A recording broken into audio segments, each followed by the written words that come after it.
¿Qué tal? Os damos la bienvenida a un nuevo webinar de los que organizamos junto con las asociaciones de pacientes. En esta ocasión, más de 20 asociaciones, entre las que tenemos como portavoz a la presidenta del IRE, que luego la presentaré, y que vamos a tratar un tema que nos pedís mucho y que nos llegan muchas preguntas también a través de las redes sociales y de nuestros canales de contactos. Y es el tema de la salud mental en las enfermedades reumáticas. Muchas veces cuando hablamos de enfermedades reumáticas, al común de la población, a quien no está diagnosticado y no las sufre, pues se le vienen a la mente síntomas como rigidez, dolor articular y todas estas limitaciones físicas, ¿no? Que pueden ser, pues incluso en algunos casos, más o menos visibles. Pero en las personas que están diagnosticadas y que tienen que convivir con una enfermedad crónica, como son las enfermedades reumáticas, hay un tema muy importante que es todo lo que tiene que ver con la salud mental, porque estos síntomas van mucho más allá del cuerpo, incluso muchas veces hay sintomatología que no se ve, que es lo que llamamos discapacidad invisible y que hace que incluso el resto de las personas pues sean menos empáticas con lo que está padeciendo la persona diagnosticada de una enfermedad reumática. En este webinar queremos ponerle voz y peso precisamente a la importancia que tiene la salud mental, la salud emocional, ¿no? En las personas con enfermedades reumáticas. Y para esto, pues estoy súper bien acompañada porque está conmigo Estefanía Romero. Ella es psicóloga y además también tiene doble experiencia porque es paciente diagnosticada de espondiloartritis, que es una enfermedad reumática. Estefanía, buenas tardes. Buenas tardes, muchas gracias por la invitación. Y como decía, que esto también os he hecho un poco de spoiler, Ana Vázquez, presidenta de la Liga Reumatológica Española del IRE, está aquí en representación de los pacientes y de las más de 20 asociaciones que apoyan y que colaboran en este webinar. Ana, bienvenida. Muchas gracias. Y también contamos con la doctora Leticia del Olmo, ella es reumatóloga en el Hospital Universitario de Toledo. ¿Qué tal, Leticia? Hola, muy bien, Ana. Hola también a los que nos están viendo desde casa.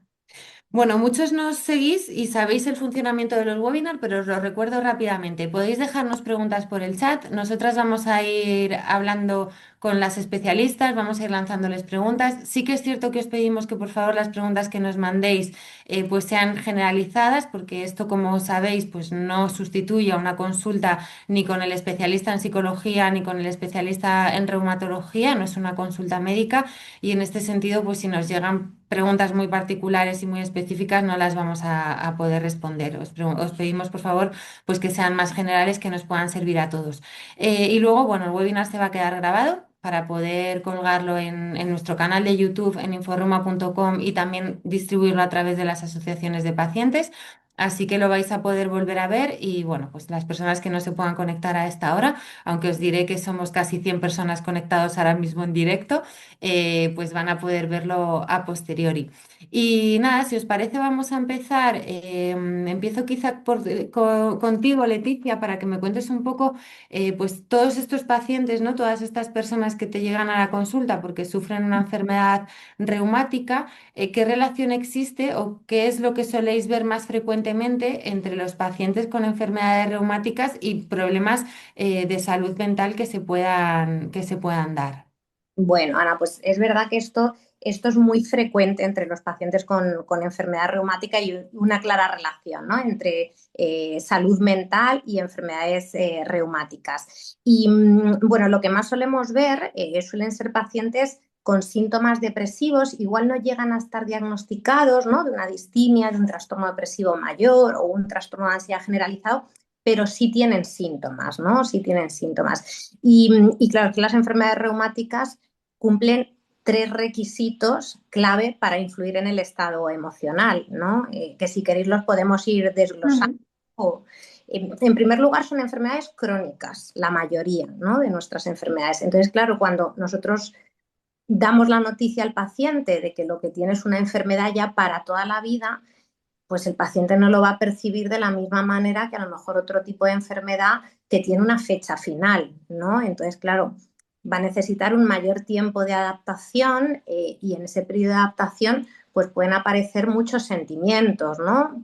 Sentimientos sobre todo pues por la incertidumbre de lo que le espera en el futuro, ¿no? Luego, nuestras enfermedades, también la mayoría suelen provocar dolor, ¿no? Y el dolor al final no solo es uno de los síntomas que más puede incapacitar a una persona, sino que luego probablemente Estefanía nos extienda esta información, pero sabemos que el dolor es uno de los grandes moduladores a nivel emocional, ¿no? Lógicamente, cuando se tiene un dolor persistente, continuo en el tiempo, al final termina siendo agotador y esto produce otra serie de síntomas, ¿no? Produce pues, un cansancio, una fatiga, mal descanso nocturno, el paciente se siente con menos energía. Eso hace al mismo tiempo que a lo mejor haga menos ejercicio físico, esto provoca un desacondicionamiento físico y a su vez esto genera pues más dolor, más rigidez y digamos que es un círculo vicioso, ¿no? Y luego, pues son enfermedades que al final impactan en la calidad de vida de los pacientes, ¿no? Que le afectan en todas las esferas, en su esfera familiar, en su entorno laboral, en sus relaciones sociales, ¿no? En la propia imagen corporal que tiene el paciente de sí mismo. ¿Vale? Con lo cual, bueno, pues hay una clara relación, ¿no? Y a veces no lo vemos, porque a veces los síntomas son tan invisibles, ¿no? Que además son enfermedades bastante incomprendidas para el entorno del paciente. Ujú. Leticia, de ese círculo del que hablábamos, ¿no? De dolor, de depresión, de ansiedad, ¿no? De sentimientos que pueden ser pues muy dañinos para la persona que los está sufriendo. ¿Todo esto influye también en la respuesta a los tratamientos? ¿Hay algún tipo de evidencia o de, no sé, de ensayos o algo que haya demostrado que realmente esto influye? Pues mira, influye sobre todo en la percepción que tiene el paciente de respuesta al tratamiento. Es Ujú. decir, el mismo tratamiento en pacientes con la misma enfermedad, pero con situación emocional diferente, la respuesta puede ser distinta, ¿no? Si tenemos a un paciente, bueno, con un buen estado anímico, con una actitud positiva, que confía en el tratamiento, pues puede obtener una mejoría más rápida y mayor que a lo mejor, bueno, pues un paciente que tiene pues, en ese momento un mal estado anímico, que tiene una actitud más negativa, más miedo hacia el tratamiento, pues a veces la respuesta es menor, ¿no? Ujú. Y luego es verdad que, nuestros tratamientos son en general muy eficaces para quitar la inflamación, ¿no? Vemos pacientes con cambios en inflamación entre antes y después del tratamiento, mejora la inflamación en la exploración, las pruebas complementarias están mejor, ya no hay inflamación en analítica ni en pruebas de imagen, y sin embargo el paciente sigue teniendo dolor, ¿no? Y es que cuando asocia una depresión, al final el malestar va a ser global. Ujú. Estefanía, yo me he ido como directamente a la consulta, ¿no? Para ver la relación de las enfermedades reumáticas y la salud mental, pero me voy a retrotraer y me voy a ir bueno, pues cuando estás en ese proceso en el que estás esperando un diagnóstico, te dan ese diagnóstico que además es de una enfermedad crónica que te va a acompañar el resto de tu vida. Eh, ¿Cuáles son los pasos o cuál es la manera de afrontarlo? ¿A qué tipo de sentimientos van a hacer frente a estas personas, ¿no? Pues me imagino que desde la incertidumbre al miedo, ¿cómo es un poco ese proceso de espero un diagnóstico, me lo dan y encima es algo crónico, ¿y ahora qué?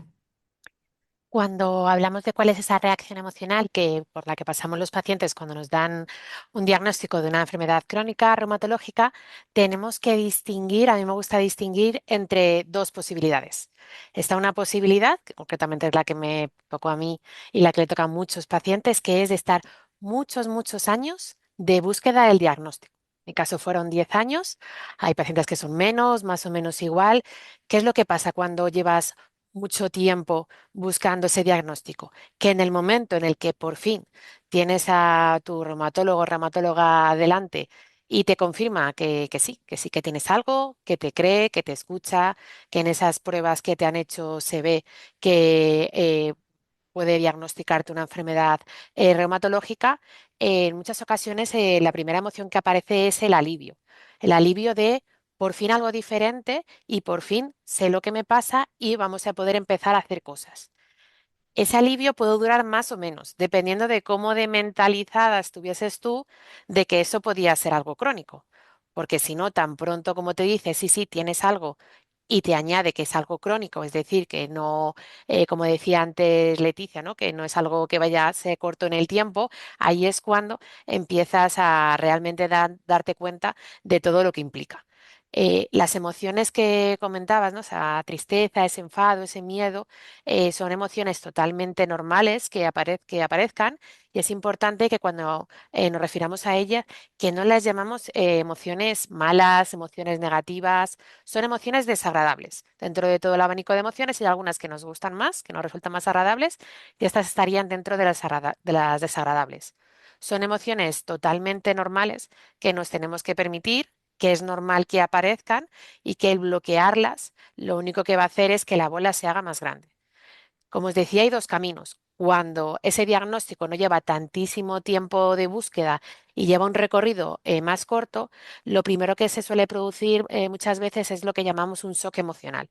Se, Eso no puede ser verdad, no me está pasando a mí, se han confundido, cómo no va a tener cura, además con lo joven que soy, un poco, ¿no? Pensando en las edades de diagnóstico que suele haber, vamos a buscar a ver una segunda opinión, vamos a mantener la esperanza. Voy a seguir con el tratamiento, voy a comenzar, pero vamos a mantener la esperanza que ya verás como cuando me vea dentro de 3 meses la cosa cambia. Entonces tenemos ahí ese shock emocional que se acompaña con una negación que es totalmente adaptativa, porque nuestra mente necesita un tiempo para poder hacer frente a lo que le acaban de decir, y luego ya sí que cuando esa negación se rompe, cuando entendemos que pues este diagnóstico, esta enfermedad que llevamos un tiempo buscando ver de cuál se trataba, ha venido para quedarse y que se va a quedar, pues ya sí que aparecen esas otras emociones que os decía, ¿no? Esa tristeza, esa ira, porque nos ha tenido que pasar a nosotros, esa incertidumbre.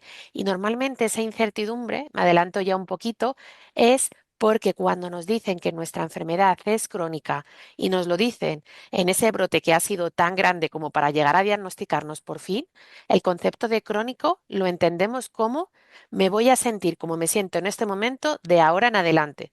Y eso es lo que más nos bloquea de no me puedo creer que me digas que este malestar que tengo con inflamación, con dolor, con rigidez, con fatiga, que este va a ser mi día a día a partir de ahora. Necesitamos que empiecen a hacer efecto esos tratamientos para entender qué es eso de los brotes que poco a poco nos irán explicando. Ujú.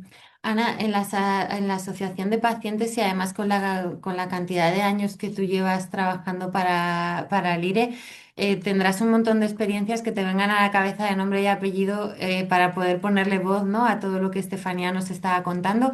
¿Qué es lo más difícil de adaptarse a una enfermedad reumática? A veces es difícil hablar en general, ¿no? Pero ¿qué es lo que suele resultar más complicado? Y luego también vosotros trabajáis mucho con el entorno, ¿no? A veces a lo mejor los pacientes lo han asumido de una manera y el problema o bueno, pues lo pasan peor, ¿no? O tienen también dificultades, pues sus familias, su entorno. ¿Cómo trabajáis desde la Asociación de Pacientes? ¿Qué experiencia tenéis con esto? Sí, te contesto ahora mismo, pero sí que me apetecía, y un poco al hilo de lo que comenta tanto Estefanía como la autora Leticia, hacer un poco también, bueno, una composición de lo que ha sido mi vida. Yo comencé la enfermedad textil con 7 años. Ahora tengo, pues, algunos más. No voy a Poquitos. darlos. Bueno, tengo 56. Eso significa que he estado en todos los ciclos vitales con una enfermedad. Con una enfermedad además, bueno, compleja y muy, muy invalidante, porque en mi caso las terapias biológicas me dieron la vida, pero aparecieron pues, en los últimos 20 años de mi vida y sin embargo, pues ya os digo que yo llevo mucho más años de evolución. Entonces, aunque he vivido todas estas etapas, todos estos ciclos, pues yo puedo decir que de una forma todo lo bien que pudiera, o sea, he aprendido a vivir con esta enfermedad. Cada ciclo era un desafío en sí. Llegó la juventud, bueno, la adolescencia, luego la juventud, luego la etapa adulta además joven, donde tienes que buscar trabajo, donde estás buscando, pues, o sí o no, una pareja, una casa. Entonces, todas esas etapas traían problemas. Los problemas no eran problemas en sí solos, no es lo que le toca vivir, por ejemplo, a un adolescente, que de la adolescencia de por sí ya es una discapacidad, pero quiero decir que te tocaba vivir la adolescencia y además la enfermedad reumática, la etapa de la adultez y además una enfermedad reumática. Entonces puedo comprender perfectamente, porque lo he vivido, todos esos saltos eh, en Noria, de arriba abajo, en mi estado emocional y bueno, pues de búsqueda de, incluso de, pues, ¿por qué a mí? Como decía Estefanía, y ahora qué hago yo con esto. Bueno, a la asociación, nosotros en las asociaciones, bueno, el es una organización paraguas, esto significa que tiene otras organizaciones que son las prestadoras de servicios. Yo me voy a remitir a la que conozco, que es la Liga Reumatológica Gallega.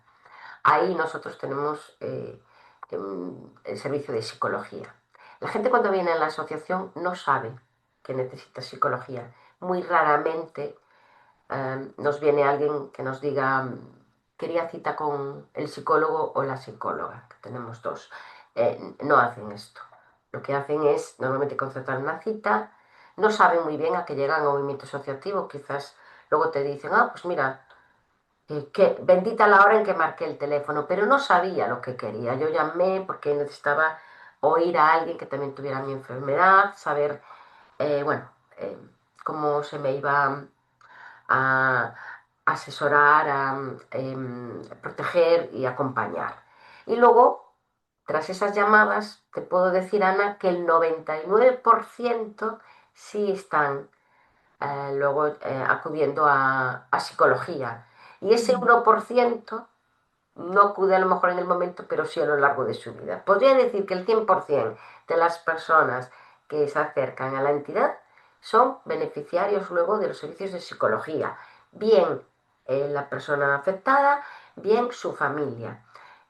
Bien, incluso, bueno, pues quien dice sus familias, también me estoy refiriendo a las personas convivientes, ¿vale? Novios, Ujú, novias, maridos, mujeres, niños, hijos de las personas afectadas, que de esto se habla muy pocas veces. Siempre se habla más de las familias que acompañan a los niños, ujú, pero nunca se habla de los niños o los jóvenes que vienen a hablar de su madre que la ven durmiendo todo el día. Es como lo interpretan. Es que mi madre está durmiendo todo el día, mi madre siempre está cansada, mi madre ya no quiere jugar, mi madre está enfadada conmigo, le pasa algo. Y luego, bueno, pues volviendo un poco a usar el hilo de cómo comencé yo, la enfermedad, decirte que de pequeña, con 7 años, no siendo muy consciente de lo que estaba pasando, yo lo que sí veía era que mis padres estaban desmoronados. Mi padre y mi madre se pasaban el día llorando. Es más, se escondían para llorar y yo sabía que estaban detrás de la puerta llorando. Lo cual todavía era peor, porque decía, si a mí no me lo dicen, yo me estoy muriendo. Era lo primero que pensaba, me estoy muriendo, no me dicen qué me pasa, por tanto, entiendo que me queda muy poco tiempo de vida. Es muy importante hablar con los familiares, ¿no? Saber, bueno, pues un poco como lo que les pasa, validar sus sentimientos, pues a lo mejor también llorar todos juntos, ¿no, Estefanía? Estar todos en un momento en el que no pasa nada si decimos, es que a mí me preocupa lo que tengo, hija mía, a mí también me preocupa lo que tienes. Ujú. Me gusta mucho esta visión, ¿no? Igual que antes decía Estefanía, no hay que poner el condicionante de sentimientos buenos o sentimientos malos, son sentimientos de un momento determinado, por un proceso determinado y por unas circunstancias determinadas, ¿no? Y lo que hay que hacer es, pues, conocer ese sentimiento, ¿no? Darse cuenta de que existe y de que lo estamos sintiendo, afrontarlo y superarlo, ¿no? Y es un poco lo que decía Ana también, ¿no? De en esta unidad o en este entorno nos está pasando esto porque a una persona que queremos le ha ocurrido esto pues es lo mismo, ¿no? De nos enfrentamos a este sentimiento, lo abordamos y lo superamos juntos. Ha salido la palabra escucha en varias de vuestras conversaciones, de esta conversación. Leticia, en esa escucha, claro, yo me pongo que los pacientes van a la consulta del especialista en reumatología, pero muchas veces probablemente no cuenten cómo se sienten, ¿no? Es como hay cosas que no te van a contar porque yo pienso, no, tú eres el reumatólogo que me va a mirar la inflamación, como la parte esta, y cómo le voy a decir que últimamente me siento triste, o bueno, como mucho a lo mejor le digo que duermo mal, por si acaso es de la medicación.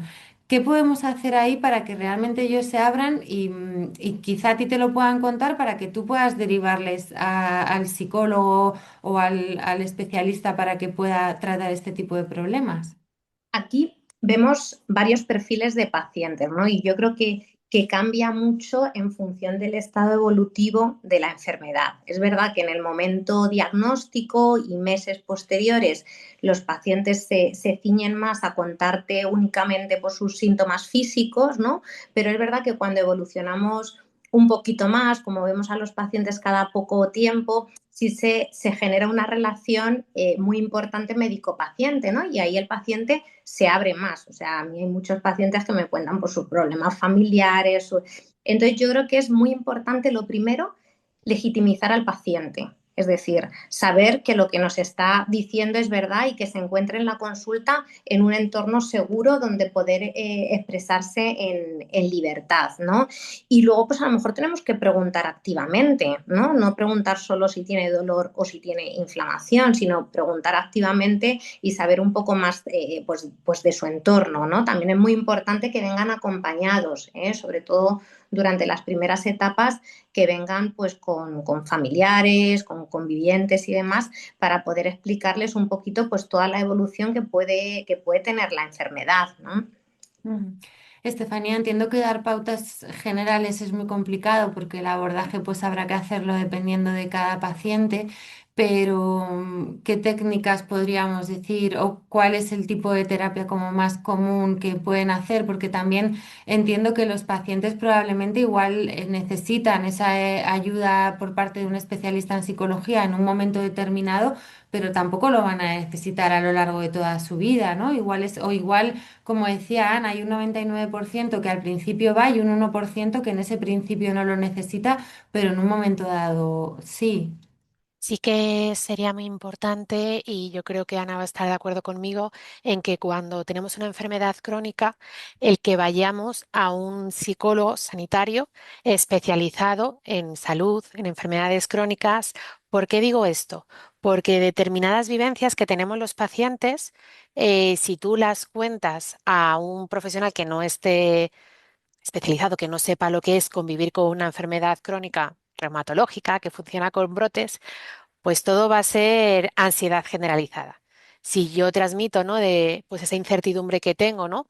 De cuándo me vendrá el próximo brote, que no me deja hacer planes, que cada vez que tengo que ir a una consulta, pues al principio suelen ser más frecuentes y luego ya, yo por ejemplo ahora después de ya muchos años, pues son cada 6, 7 meses, pues es que cada vez que tengo que hacer una analítica estoy súper preocupada por cómo saldrá. Si me hacen alguna prueba radiológica, pues también me pongo en lo peor, no puedo dormir, ¿no?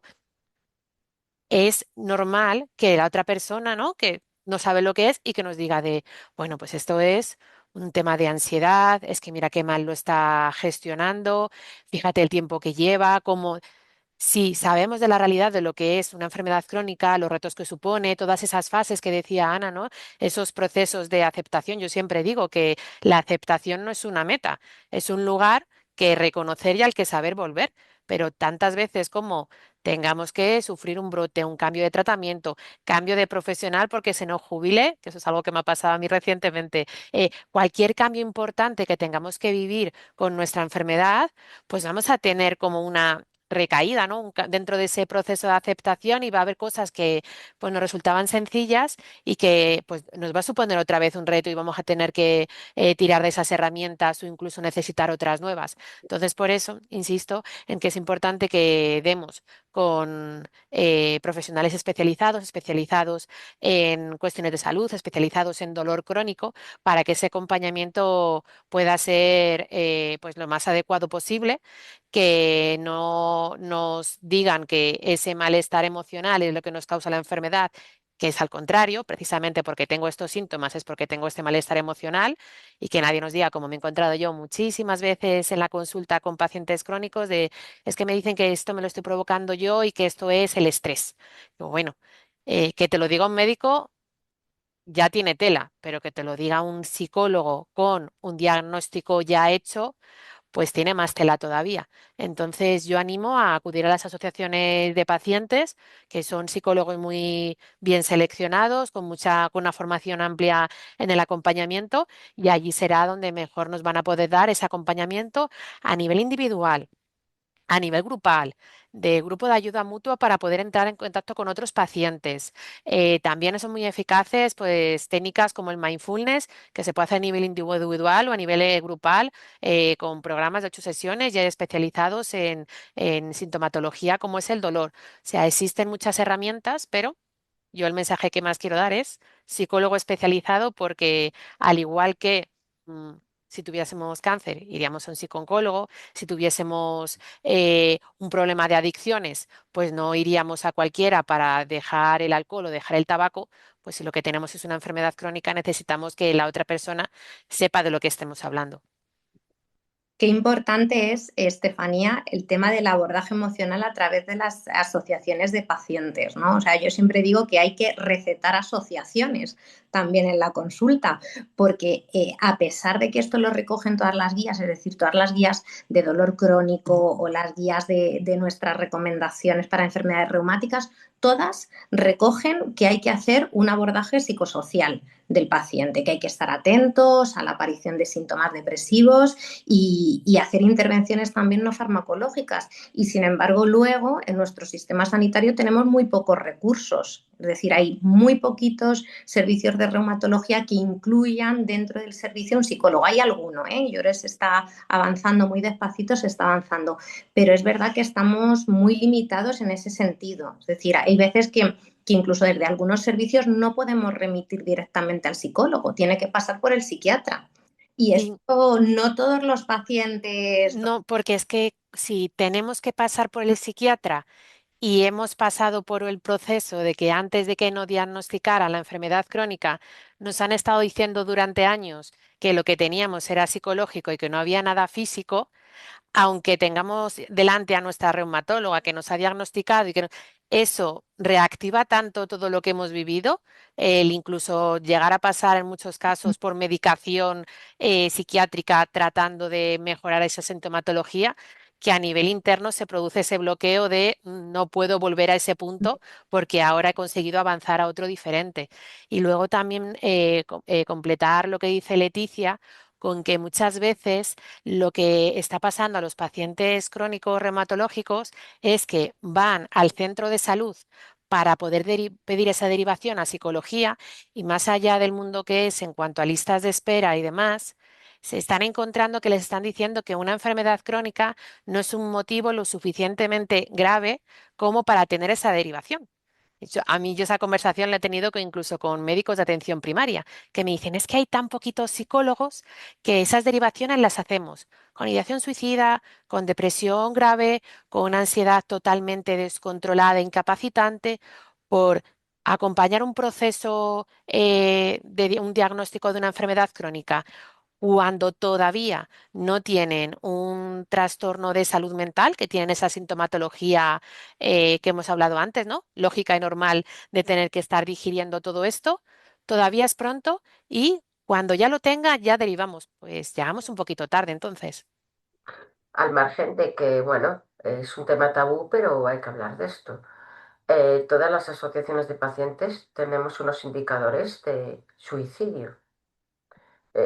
Yo sé que este tema no es agradable y muchas veces, pues, oyes cosas del tipo de no hables de ello que no vaya a ser que se produzca. O sea, si hablas va a haber más suicidios. No, pues creo que hay que hablarlo. O sea, nosotros tenemos gente que se ha quitado la vida de purito agotamiento, de dolor, de frustración, pues ocurre también.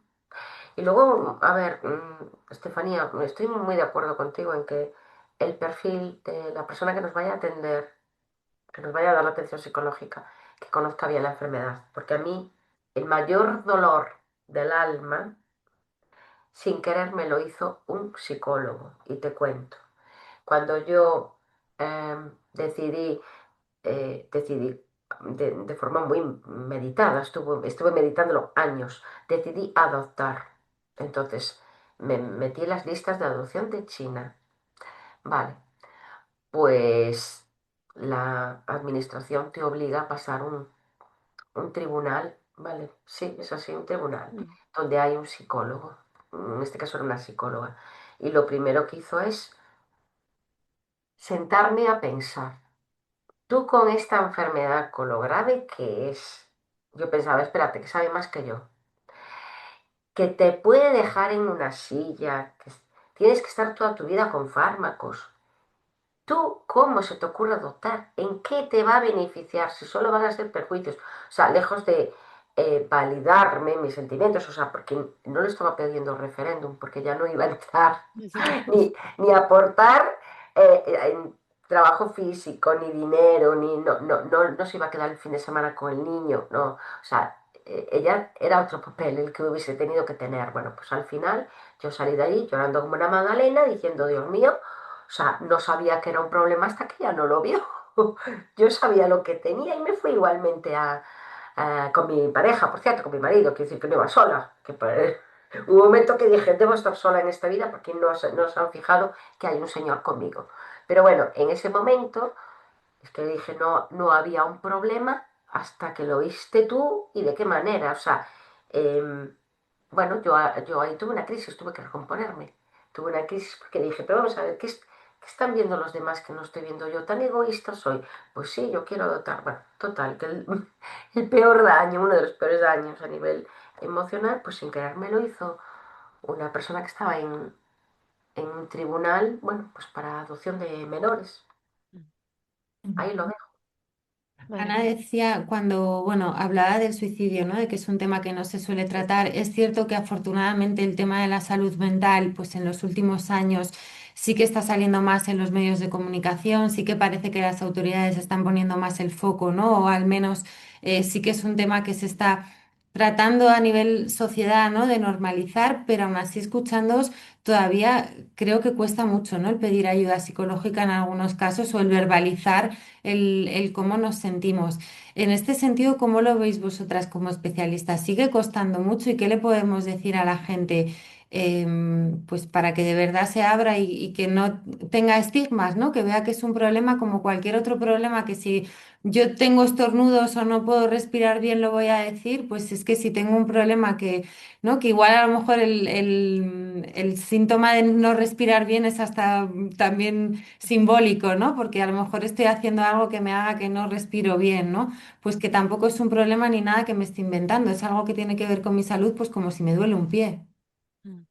Yo creo que lo primero, y más también con esa estadística que nos planteaba Ana, es el empezar a visibilizar, que eso es algo que pues, se está haciendo, ¿no? A nivel de sociedad en general, pero que también lo hagamos los propios pacientes crónicos, con las personas con las que nos encontramos, con otros pacientes, los que divulgamos en redes sociales, que también lo visibilicemos, el que hemos ido al psicólogo, vamos al psicólogo, que necesitamos ayuda para poder aceptar la enfermedad o poder hacer frente, ¿no? Yo en mi caso, la primera vez que fui al psicólogo fue cuando me mandaron el infliximab.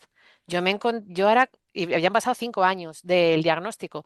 Yo me encontré ahí enchufada y de repente me empecé a sentir súper enferma por estar con la medicación intravenosa y todo lo que yo había estado llevando más o menos bien, o yo creía que muy bien, de repente se me vino abajo porque es como que me hizo consciente de no, si tú tienes que estar aquí enchufada 6 horas, es que lo que tienes es importante.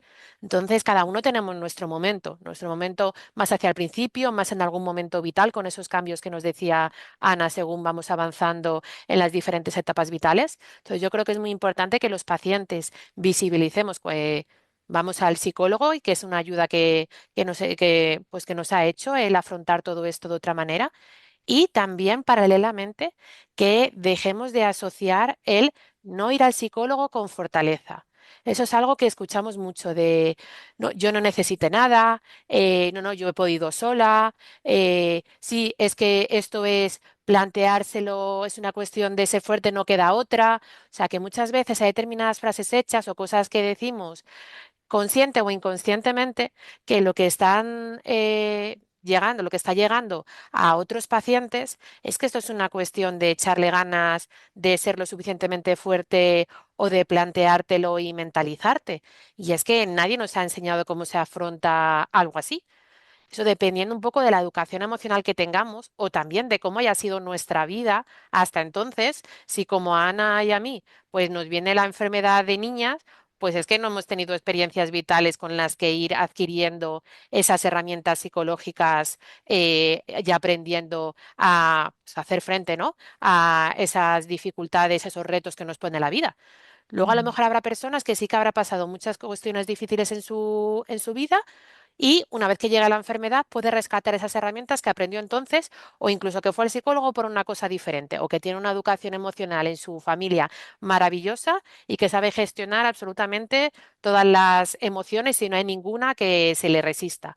Ujú. Pues es que igualmente válido es una cosa que es otra, pero cuando tenemos una dificultad de cualquier tipo, acudimos al fisio, acudimos al dentista, acudimos al podólogo, pues si tenemos una dificultad de que hay alguna emoción que normalmente suele ser la tristeza, la ira, el miedo, esas emociones principales básicas que nombrábamos antes, que no nos sentimos cómodas identificándolas y sobre todo expresándolas y compartiéndolas con los demás, pues necesitamos herramientas para poder hacerlo.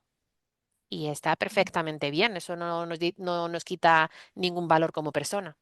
Al final, con todos esos perfiles, ¿no?, que ha relatado de tipos de personas que puede haber, yo creo que con lo que debemos de quedarnos es que en realidad el valiente es quien enfrenta ese sentimiento, se da cuenta de lo que hay y de lo que existe de verdad y busca las herramientas para solucionarlo. Que esas herramientas puede que estén dentro de ti y lo hagas, o puede que las busques externamente y lo hagas, pero al final la valentía está en decir, me está pasando esto y hay que afrontarlo y solucionarlo, ¿no? Hasta ahí. Y luego ya Así todos es. luchamos, o internamente o externamente, y sin compararnos con nadie, ¿no? Con quien nos vemos enfrente del espejo, que es a quien tenemos, ¿no? A quien vemos en el espejo. A mí siempre me gusta decir que no sé si ir al psicólogo será de valientes, pero sí que es de inteligentes, porque cuando se detecta un problema y se sabe cuál es esa solución, pues unir esos dos puntos es de ser inteligente y poner a tu disposición todo lo que está en tu mano para poder tener una mejor calidad de vida, también emocional. Totalmente. Os voy a hacer alguna pregunta que nos está llegando al grupo. Bueno, una de ellas nos están preguntando por diferentes territorios si sabemos dónde puede haber ayuda o asociaciones de pacientes. Nos ponen, por ejemplo, el ejemplo de Aragón. Yo a estas personas los que las voy a invitar es que se metan en la página de lire.es, que ahí van a encontrar un contacto. Como decía Ana, Lire engloba muchas asociaciones de pacientes, hace paraguas de todas ellas. Y probablemente si contactáis con Lire, seáis de la zona de España donde seáis y tengáis la patología que tengáis, os van a poder derivar a asociaciones más específicas. Entonces, bueno, pues en ese sentido, o si no, en la página web de inforuma.com también tenéis información y también nos podéis escribir para que os lo digamos, pero si no, pues en lire.es. Y luego nos preguntaban, Estefanía, que si los abordajes se prefieren hacer de forma grupal, ¿no? Con más pacientes o individuales, o si esto depende de la etapa en la que esté y del paciente. Es muy importante esta pregunta y la respuesta es precisamente, precisamente esa, dependiendo de la etapa en la que estemos. ¿Por qué? Porque si estamos en esos primeros momentos en los que estamos haciendo frente a nuestro propio diagnóstico, a aceptarlo, a adaptar nuestro día a día, el terminarlo de creer, pues suficiente tenemos con lo que tenemos como para que además añadir lo de otras personas. Yo siempre pongo un ejemplo muy gráfico que me pasó cuando a mí me diagnosticaron a los 18 años. Yo dije, uy, voy a mirar una asociación de pacientes. Y encontré una asociación de pacientes en Madrid. Fui a hacer una visita y pues estuvieron informando a mis padres y a mí de las diferentes actividades que hacían. Y con toda la buena intención, pues vamos a mirar fotos de, pues hemos hecho una actividad para pues, una excursión de no sé qué, una visita en el balneario de no sé cuántos que nos hacen descuento y demás. Y yo, ay, claro, digo, yo quiero ver fotos para ver si hay gente joven. Y me encontré a un montón de personas en silla de ruedas. Yo hacía 3 meses que me habían diagnosticado. A mí lo que me había dicho la reumatóloga, bueno, no me lo había dicho a mí, se lo había dicho a mi madre, es que ahora, pues que había muchas cosas, mucha investigación y que, bueno, lo que es crónico luego no lo será. Entonces yo estaba todavía con esa esperanza de bueno, esto en 5 años o por ahí se me cura y pues más allá de ahora cuando consiga dejar las muletas, pues esto se queda aquí. Claro, a mí el ver solamente en foto esa realidad que tienen otras personas por que han sido diagnosticadas más tardías, porque tienen una enfermedad reumatológica más agresiva o porque simplemente llevan muchísimos años con esa enfermedad que ahí me acababan de diagnosticar. Para mí fue un shock increíble y estuve durante un montón de tiempo teniendo pesadillas con todo lo relacionado con esto, quedarme en silla de ruedas. Os pongo este ejemplo muy gráfico porque yo en ese momento no estaba preparada, todavía no había aceptado ni lo mío, me fui muy adelantada, no estaba preparada para enfrentarme que había otras realidades diferentes a la mía, ni mejor ni peor, simplemente distintas. Y a mí eso me supuso mucho malestar emocional. Entonces, desde entonces, cuando a mí me recomiendan de si es bueno o no bueno ir a asociaciones de pacientes, siempre digo que es bueno el ir a asociaciones de pacientes, pero que tenemos que ver cuál de todas esas ayudas que nos pueden ofrecer, cuál es la más adecuada para este momento. Como bien decía antes Ana, ¿no? Pues en ese contacto, pues nos van a poder decir cuáles son los distintos servicios que hacen, vamos a poder ver de qué manera nos pueden ayudar, nos pueden acompañar en todo esto, y ahí es cuando estemos preparados, cuando vamos a poder dar ese paso de poder conocer otras realidades, poder saber, ¿no? Que hay otras personas que pueden utilizar nuestra misma medicación, les puede venir bien, no les puede venir bien, que haya otra persona que le haya dado alergia a mi medicación no quiere decir que me vaya a dar a mí, que justamente el biológico que estoy utilizando, tres del grupo lo hayan dejado, no es que yo tenga los días contados, pues esas cosas por las que pasamos los pacientes cuando hablamos con otros que estamos buscando, ¿no? De ¿y a ti qué te ponen? ¿Y qué te dicen? ¿Y qué te funciona? Porque lo que queremos es, ¿no? Pues esas respuestas que nos ayudan a mejorar nuestra calidad de vida, pero si no estamos preparados emocionalmente para saber de otras historias y para entender que cada paciente es un mundo y que cada experiencia es única, pues se puede producir el efecto contrario. Así que yo animaría, primero vamos a empezar por lo individual, que ese, si ofrecen psicología individual y grupal, que sea ese psicólogo, ese profesional que nos evalúe y que sea el que nos diga cuando estamos preparados para pasarnos a algo más grupal. Mm. Bueno, os voy a trasladar porque nos están llegando felicitaciones por vuestras explicaciones y por vuestro tiempo, agradecimiento, ¿no? Que les está resultando muy útil esta conversación y ayudando un montón. Hay gente que también nos manda asintiendo, ¿no? A lo que decís y reforzando los mensajes de esa importancia de hablar, de incluso hablar de lo malo, de reconocer que ha habido un momento de tu vida en el que lo has pasado fatal, pero que ya has salido de eso y ahora forma parte del pasado, pero que hay que hablar también de ello porque forma parte de ti. Y también nos están llegando comentarios relacionados con lo que hemos mencionado, ¿no? De esos síntomas invisibles, ¿no? De esa incapacidad que no se ve, que hace que quizá nuestro entorno sea menos empático, ¿no? Pues por ejemplo, Estefanía, antes has dicho, es que yo estaba, me pusieron una medicación y de repente me vi enchufada 6 horas. Yo me pongo en el lugar de una persona que no sabe qué es una espondiloartritis, pero que sí que sabe, porque en el común de la población lo tenemos mucho más evidenciado que es un cáncer de mama. Y un compañero de trabajo viene y en ambos casos me dice, mañana no vengo, que tengo que ir a ponerme el tratamiento. Y con la del cáncer de mama empatizo desde el minuto cero porque me imagino que va a ir a ponerse su quimioterapia, sentarse en el hospital de día en un sofá y probablemente va a tener algunos efectos adversos o si no un cansancio, ¿no? Durante los próximos días. Sin embargo, si es mi compañera que tiene espondiloartritis, como no sé muy bien de qué va eso, pues igual me creo que va a ir a por unas recetas, ¿no? Y eso hace esa discapacidad invisible de la que hablamos.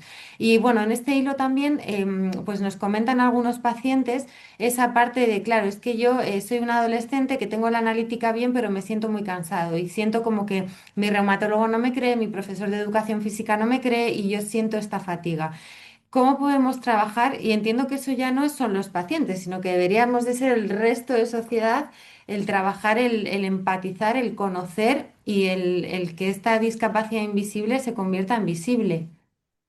Sí, es importante que como pacientes visibilicemos cuál es nuestra realidad, que lo podamos en el momento en el que estemos preparados para compartirlo, para hablar de ello, que sí que hagamos una vez que seamos capaces de poderlo comentar sin miedo, que eso es algo que ahora que he nombrado todo el tema del área laboral, que suele generar bastante preocupación el decir, si yo públicamente reconozco que tengo una enfermedad crónica, no quiero que eso me afecte en el entorno laboral, a lo mejor hoy en el trabajo en el que estoy no tengo problema, pero si eso termina, no quiero que los demás lo sepan por si me puede ocasionar algún problema. Entonces sí que cuando hacemos ese trabajo también un poco, ¿no? Desde nuestra propia identidad, de poder compartir cuáles son esas dificultades, eso va a ayudar mucho a que los demás lo conozcan.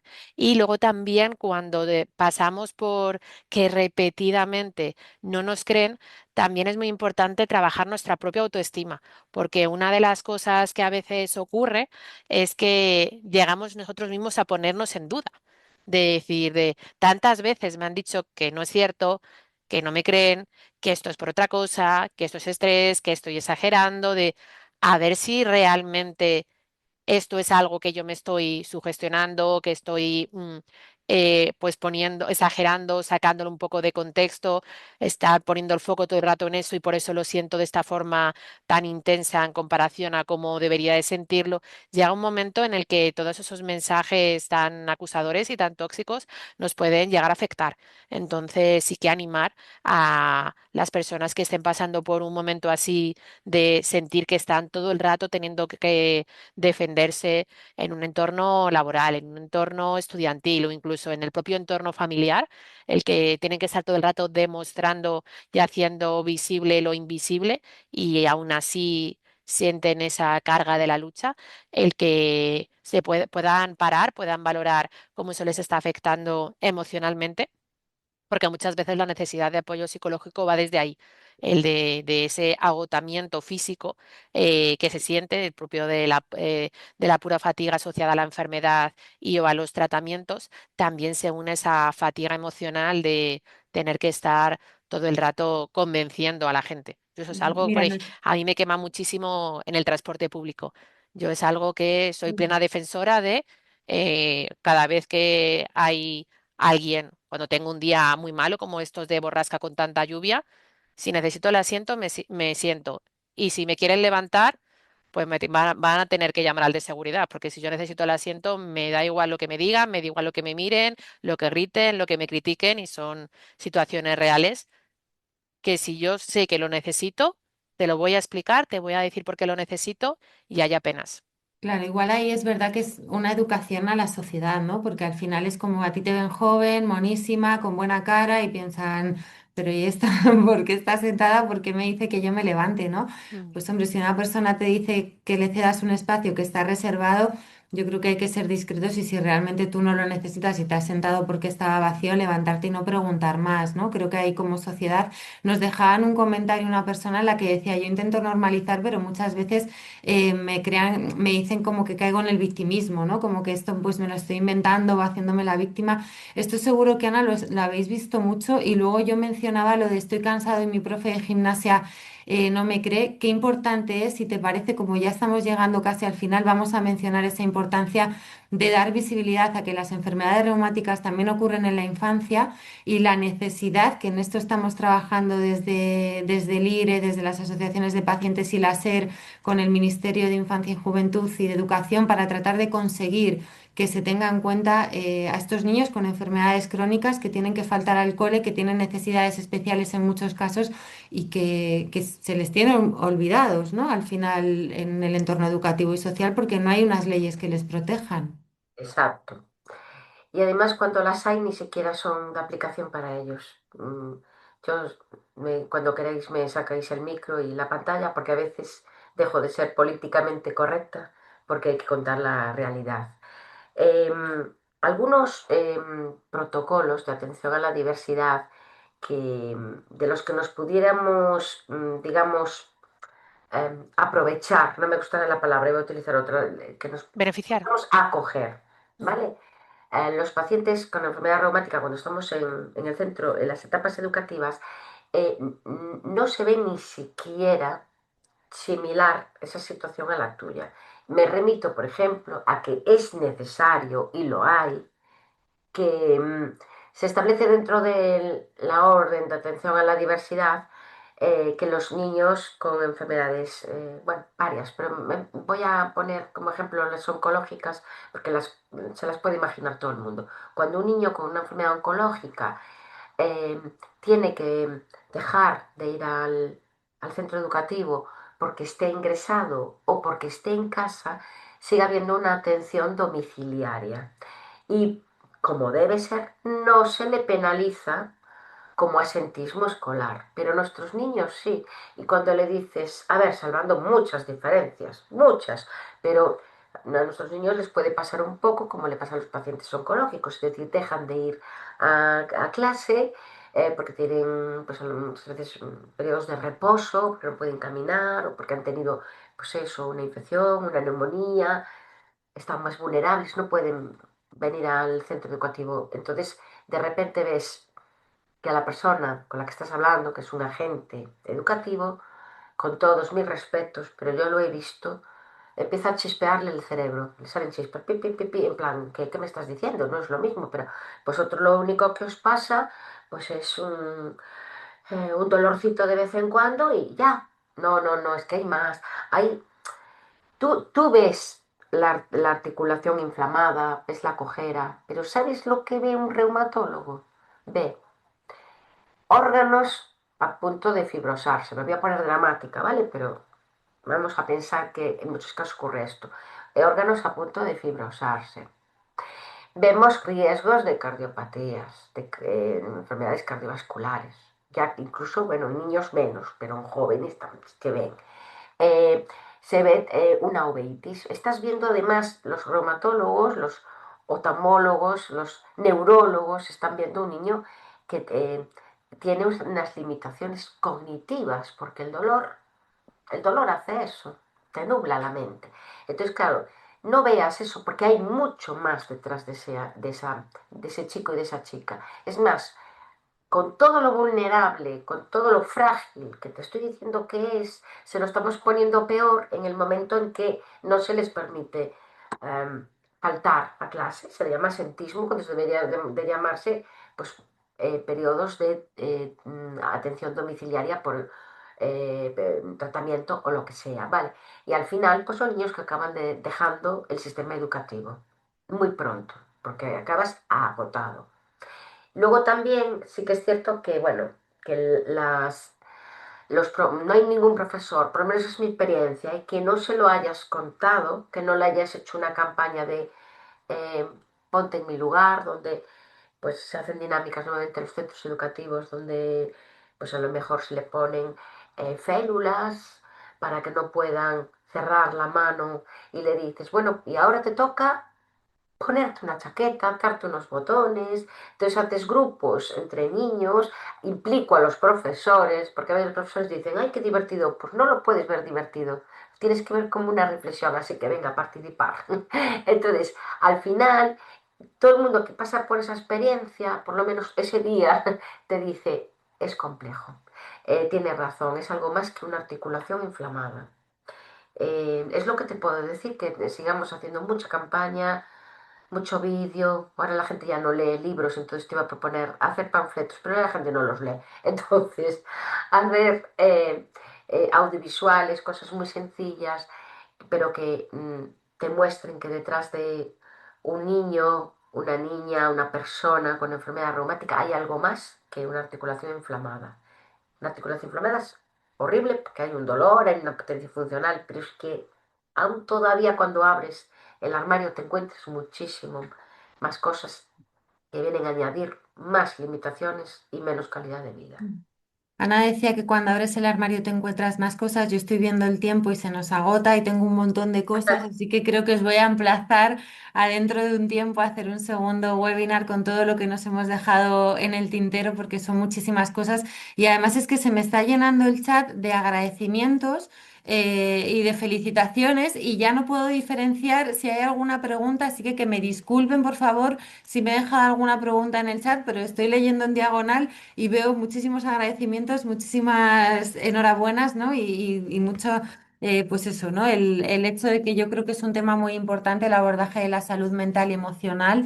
Y os emplazo a que seguramente pues hagamos otro webinar. Además, yo empezaba diciendo que éramos casi 100, hemos sido más de 100, así que nada, de todas formas esto se queda grabado, se puede volver a ver y las personas que no hayan podido verlo pues pueden también acceder.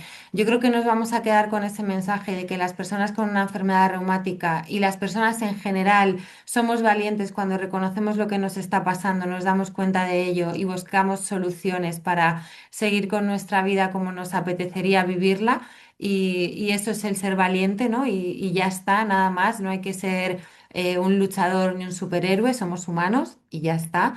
Y luego también pues con esas personas que se den cuenta de que necesitan una ayuda psicológica, que acudan a especialistas, a personas que además de psicología y de ese conocimiento en psicología, pues sepan de qué van las enfermedades reumáticas. Esto pueden hacerlo a través de las asociaciones de pacientes, que hablen con su reumatólogo también de cualquier cosa, que al final el personal sanitario, enfermería, los reumatólogos, cualquier persona, nadie nunca les va a juzgar, simplemente quieren saber la verdad, ¿no? Y esto también es importante si en un momento dado tienen miedo y han dejado un tratamiento, pues es mejor que lo reconozcan a que digan que sí se lo están tomando y entonces el especialista no entiende por qué no le está funcionando, empiezan a probar otras cosas, ¿no? Que al final pues nunca se van a sentir juzgados y como decía al principio Leticia en la consulta, el paciente tiene que estar legitimado. A Leticia no la vais a ver ahora cuando os despida porque se le ha caído la conexión y no le deja volver a conectarse, le dice que el anfitrión no le deja, yo os prometo que yo la dejo y soy la anfitriona, pero, pero justo se acaba de caer. Así que nada, por mi parte eso, daros las gracias, trasladaros todas esas felicitaciones que nos han llegado. Estefanía Romero, psicóloga y paciente también con espondilartritis, y Ana Vázquez, presidenta de la Liga Reumatológica Española. Muchas gracias también a las a las más de 20, perdón, asociaciones que han colaborado en este webinar y nos vamos a ver pronto, seguro. Nos vemos muy pronto. Muchas gracias. Muchísimas gracias. Gracias.